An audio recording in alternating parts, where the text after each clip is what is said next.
ये कहानी सिर्फ एक आत्महत्या की नहीं है, ये कहानी है आस्था और अंधविश्वास के उस मोड़ की जहां भगवान भी कातिल बन सकता है। सुनिए 11वीं रात की सच्ची दहशत जो अब भी दिल्ली की गलियों में गूंजती है। दिल्ली, भारत 2021। ये सब कुछ रात के 3:07 बजे एक फोन कॉल से शुरू हुआ। इंस्पेक्टर अर्जुन मेहता पहले से ही अधजगा था। पुराने पंखे की आवाज में करवटें बदलते हुए फोन उठाया। सर, फिर वही हुआ। ड्यूटी पर मौजूद कांस्टेबल ने कहा, वही पोजीशन, वही निशान। अर्जुन उठ बैठा, कहा, शिव विहार फिर से 11 लोग सर। पिछले 2 सालों में ये तीसरा मामला था। हर केस में 11 लोग, 10 लटके हुए।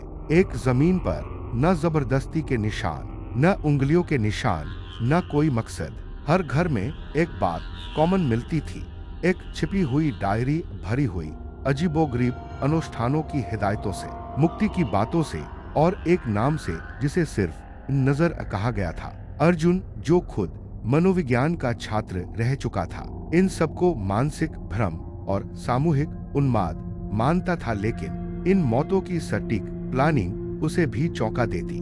डायरी के पहले पन्ने पर लिखा था, रात पहली, मौन को सुनो, ये सांस से शुरू होता है। 11वें पन्ने पर, रात 11वीं, जड़ों को लटकाओ फिर नजर खुलेगी। सब कुछ तब बदला जब एक लड़की बच गई। 17 साल की माही, जो बाथरूम में बेहोश मिली थी। वो कई दिनों तक कुछ नहीं बोली, फिर एक सवाल पूछा, क्या आपने कभी आईने के पीछे भगवान को फुसफुसाते सुना है? अर्जुन ने पूछा, क्या मतलब है तुम्हारा? उसने कहा, वो मरना नहीं चाहते थे, वो बदलना चाहते थे। नाना कहते थे, शरीर तो खोल है, सिर्फ वही पार जा सकते हैं जो आईने के पीछे नजर को सुनते हैं। बाद में माही ने एक पेड़ की तस्वीर बनाई जिसकी जड़ें ऊपर की ओर थी, उनसे लटकते थे बिना चेहरे वाले गुड्डे। अर्जुन ने डायरी में लिखे प्रतीकों को ट्रेस किया और उसे मिला एक पुराना तांत्रिक संप्रदाय, आकर्ष वृत्त। वो मानते थे कि 11 रातों में आत्मा को शुद्ध करके उसे दिव्यता में विलीन किया जा सकता है। हर रात में मौन, अंधकार, आत्मपीड़ा और अलगाव जरूरी था।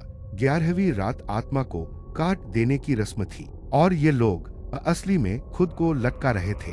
एक पंक्ति थी एक तांत्रिक ग्रंथ में, जो स्वेच्छा से सांस छोड़ते हैं वही काले द्वार को पार कर सकते हैं। नजर देखती है, 11वीं रात मृत्यु नहीं, त्याग है। इनके लिए ये आत्महत्या नहीं थी, ये था परिवर्तन। माही अर्जुन को घर वापस ले गई।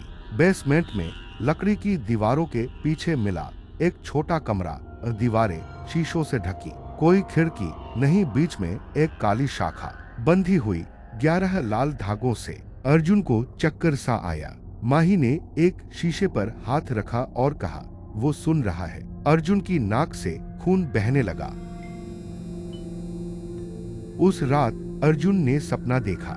11 लोग हवा में लटके थे जिंदा, उनकी आंखें चमक रही थीं। एक आवाज आई, नजर तभी खुलती है जब तर्क मरता है, शामिल हो जाओ या सदा अंधे रहो। अर्जुन चौंक कर उठा, हाथ सीने पर, मुट्ठी में एक लाल धागा था। उसे याद नहीं था वो कब आया।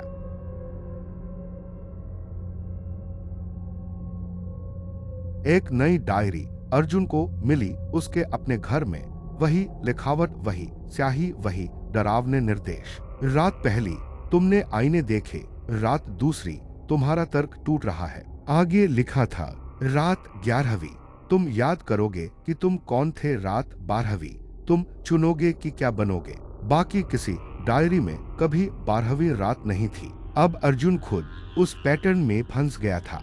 12वीं रात अर्जुन वापस गया। अब आईने नहीं थे, पर दीवारों से खून रिस रहा था, हवा में तैर रहे थे 11 लाल धागे। माही की आवाज गूंजी, तुम अभी भी चुन सकते हो, तर्क को छोड़ दो या सदा अंधे रहो। जमीन पर पड़ी डायरी खुली थी। अंतिम पंक्ति, भगवान मंदिर में नहीं है, वो तुम्हारी परछाई के पीछे है। अर्जुन आगे बढ़ा। उसका अंतिम वॉइस नोट, जो पुलिस ने अगली सुबह उसके फोन में पाया, बस इतना कहता था, अब मैं उसे देख रहा हूँ, उसका कोई चेहरा नहीं, बस एक नजर, और वो मुस्कुरा रहा है। वो कभी नहीं मिला, बस एक लाल धागा मिला जमीन पर, और एक शीशा हल्का सा टूटा हुआ पर अब भी परछाई दिखा रहा था।